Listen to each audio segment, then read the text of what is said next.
Lesson 39. Lesson 39. What every writer What every wants. writer wants. First listen and then answer the following question. How do professional writers ignore what they were taught at school about writing? I have known very few writers, but those I have known, and whom I respect, confess at once that they have little idea where they are going when they first set pen to paper. They have a character, perhaps two.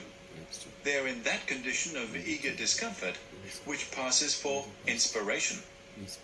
All admit radical changes of destination once the journey has begun. One, to my certain knowledge, spent 9 months on a novel about Kashmir, then reset the whole thing in the Scottish Highlands. I never heard of anyone making a skeleton as we were taught at school. In the breaking and remaking, in the timing, interweaving, beginning afresh, the writer comes to discern things in his material which were not consciously in his mind when he began. This organic process, often leading to moments of extraordinary self-discovery, is of an indescribable fascination. A blurred image appears. He adds a brushstroke, and another, and it is gone. But something was there, and he will not rest till he has captured it. Sometimes the yeast within a writer outlives a book he has written. I have heard of writers who read nothing but their own books. Like adolescents, they stand before the mirror and still cannot fathom the exact outline of the vision before them.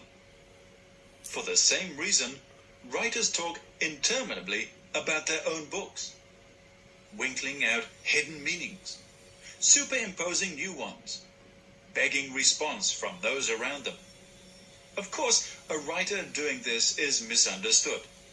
He might as well try to explain a crime or a love affair. He is also, incidentally, an unforgivable bore.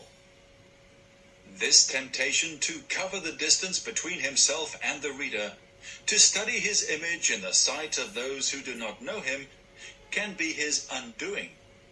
He has begun to write to please.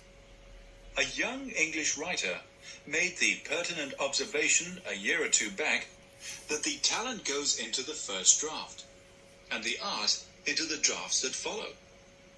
For this reason also the writer, like any other artist, has no resting place, no crowd or movement in which he may take comfort, no judgment from outside which can replace the judgment from within.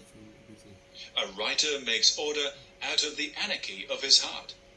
He submits himself to a more ruthless discipline than any critic dreamed of. And when he flirts with fame, he is taking time off from living with himself, from the search for what his world contains at its inmost point.